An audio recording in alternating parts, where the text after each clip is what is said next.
Hey all, here are OS Reviews. In this video, we're taking a quick look at the Epomaker Galaxy70. This is a very premium, 75% compact mechanical keyboard, and it can be used in both wireless Bluetooth as well as wired modes. And from a design perspective, this thing is deceptively unassuming. It actually resembles many kind of retro-styled keyboards out there. It doesn't have a screen or anything that really juts out, but there are two attributes that I really enjoy about this keyboard. The first is the build quality. The frame and deck is constructed out of 100% aluminum, which means it weighs around 4.5 pounds. This has to be the heaviest 75% keyboard I've ever tested, and it just sits onto a desk super firmly like a rock, barely moves or rattles around. And the second point is the sound, perhaps one of the most important aspects of a mechanical keyboard. For lack of a better description, it's just super thocky and creamy sounding as you're typing on it.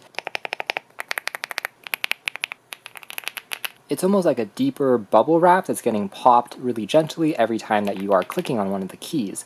It's one of the most satisfying sounding pre-built keyboards I think I've ever tested, and so that combined with a extremely solid and heavy-duty build does make it a very premium 75% mechanical keyboard that goes back to the basics and is kind of free from having too many gimmicks.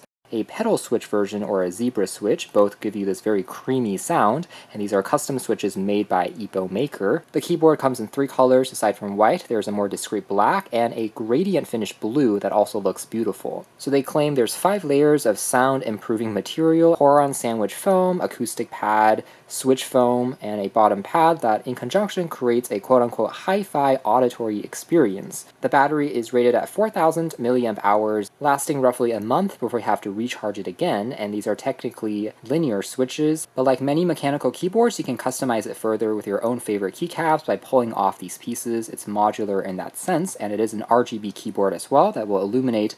We'll go through some of those demos later in this video. Last but not least, I'll mention there is a 2.4G wireless nano receiver, kind of USB dongle mode as well, if you want to use that instead of Bluetooth or the wired connection mode, and it is a universal keyboard that will be compatible with pretty much any system. So again, all the switches can even be pulled off from the sockets here if you want a slightly different typing experience in the future, and has a pretty responsive 1000 Hz polling rate if you're using it in the wired mode. Here's also a dissection diagram of all the different layers, and although the compact 75% size means you don't get a dedicated numpad, it takes up a little bit less space on a desk, and you do have a volume dial or knob, or using it as zoom profiles, and can also be clicked down to act as an OK button. So most of the letters and keys here have the same sound as it's being pressed down, including even the spacebar feels well stabilized regardless of where you are clicking down. And otherwise, if we take a closer look here at the frame, on the very back we have access to the Type-C for charging or wired mode. There's a manual power switch, and then located on the very back we have some soft touch rubber feet that prevents it from sliding around. Although you won't find a pop-out kickstand, it's already designed to be at a slant, and since this thing is really heavy, it also is a little bit more sturdy this way compared to a movable clip that might snap if you're exerting too much force. So they're getting rid of any of the moving parts there to make it feel a bit more robust. But just be careful, because if you do drop this on your feet or on top of someone, it can definitely hurt and be a blunt weapon there because of just how heavy and well built this thing is. So don't let the looks fool you. It feels almost military grade or commercial grade in terms of the construction. Now, last but not least, here on the edge, there's also a slot that you can pop out for removing the nano USB receiver if you are using it in the 2.4G wired mode. It just pops up here in a pretty convenient way, held into place using magnets, and otherwise just kind of disappears from view when you aren't using it. Even this little door, by the way, is constructed out of aluminum alloy. As for packaging, aside from the keyboard itself, you'll also find a USB Type-C to Type-A cable, along with a keycap as well as switch puller. So these linear, creamy sounding switches are responsible as well for this really satisfying thonk. Let's also pop off one of the keycaps to see what is underneath in terms of these switches, and this is what they're describing as the south-facing LEDs, which might be a little bit more easy to see in a darker space. So if we dim some of the lights around us, you can tell that this is what it's going to be like, which honestly is not bad. That being said, the actual letters themselves don't physically shine through. That is a limitation of, I guess, the material type they've chosen for the keycaps to prevent any wear and tear, like oil rubbing it off. So it's a bit more sturdy, but if you do want the letters to shine through, you might need to customize those keycaps yourself. And to enter the Bluetooth pairing mode, we have to tap on Function and also the Q button, holding on this for about 3 seconds until the light here starts to flash.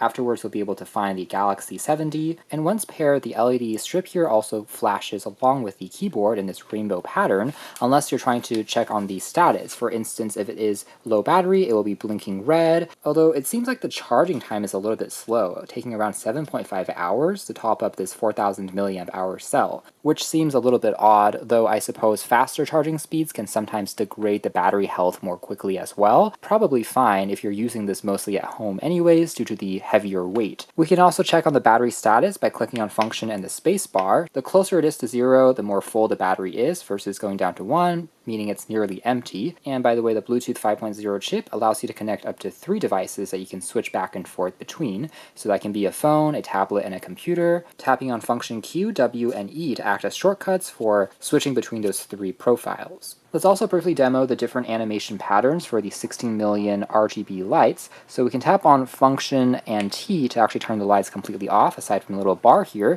if you are working in a well-lit environment, also to consume less power. We can tap on function and slash key to change the color, but it will be keeping the same animation pattern of rippling outwards. So right now it's in this simple kind of orange or red color versus yellow, versus green, blue, pink, a white color, versus back into rainbow. Alternatively, function enter allows us to go into the other transition or animation modes, such as this one here, which is swirling in a circle. Once again, here will be a reactive mode that kind of splinters outwards depending on when we are clicking on the keys. Once more into another reactive mode, which are more fun, I guess, as conversation starters, but if you're trying to see the keys more clearly, perhaps one of the always-on modes might be more beneficial. Next one here is another variant in this candy color. And next one here is kind of a random oscillation moving from each row to the bottom. Once again, into kind of a sine wave pattern that is also in this crazy color effect. Reversing the pattern, but still in this random color. This one here is a little bit more smooth. And once more here to go into a single always-on color effect, such as red, as you can tell here. If you want it to be kind of always on, this one here is going to be slowly fading after a couple of seconds. Here's also a random generation that will be lighting up certain keys and then turn it off after a couple of seconds by itself. Another instance which is kind of randomly dancing along here, compared to a gently strobing pattern, getting lighter and brighter by itself, and also now changing into a few other colors, a softer gradient transition, and now going into a ripple pattern here from the center point. So the animations are relatively attractive. It's nothing that we haven't necessarily seen before, but still it gives you a bit more customization as you're using it on your desk. Now you can also tap on the function plus right shift to change the lighting pattern for the status bar. We can let it change through one color at a time in a more gentle fashion, or also make it a little bit more abrupt, as you can tell. So you can loop through some special effects, including static colors of your choice for the status bar here as well. So it is pretty customizable. Now looping through all of the other colors it's capable of showing, turning it completely off versus the rainbow. Last but not least, function up and down keys allows you to change the brightness of the backlights. So this is going to be the maximum versus the minimum, depending on the environment that you're in, as well as tapping on the left and right arrow keys allows you to change the speed of the transition effects. So for instance, this is the maximum speed right now. It's going very quickly in this spiral, but I can also slow it down nearly to a single frame if I want it to be a much slower animation speed. Although you don't have a built-in microphone on this keyboard, so it doesn't really react to sound, but still, it's already quite fun. So as a universal keyboard, it is basically just plug and play, although just in case they do have a driver for Windows and Mac OS that you can download as well. That software allows you to further customize some of the lighting patterns at a click, including custom RGB colors for every single key. Macro shortcut commands can also be set up, depending on different programs that you're using. So not bad, but like most mechanical keyboards, again, that software is for Windows or Mac only,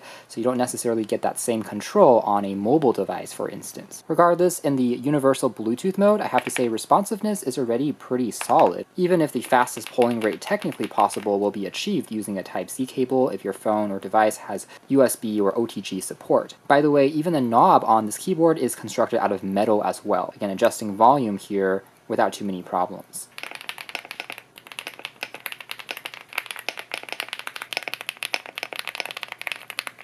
So again, echoing earlier remarks, the typing experience is super satisfying thanks to the sound, the way that the keyboard feels. It's one of the most enjoyable pre-built keyboards that I've tried out, and again, doesn't seem to really miss any keystrokes either as you're typing rapidly, even in the Bluetooth mode, so not too problematic. Whether it's for emails, documents, coding, as well as even gaming, overall it's a pretty solid experience. So that is more or less it as far as our hands-on review of the Epomaker, their custom Galaxy70. This is proof that a no-frills, no-gimmicks keyboard can be extremely well-performing, in fact, still be one of my favorites due to the way it feels and sounds as you're typing, plus the very impressive build quality. Results in pretty high accuracy, it felt comfortable, and didn't really require too much acclimation to get used to. I guess you could argue that a downside of a super heavy-duty build like this is that it's not quite as suited for traveling, even though it's pretty small from a frame perspective. You can technically fit it into a backpack, but it's not going to be really fun since it's probably even heavier than many laptops these days. But as a result, when it just sits there on the desk and never really moves or wobbles around, even as you're typing more quickly.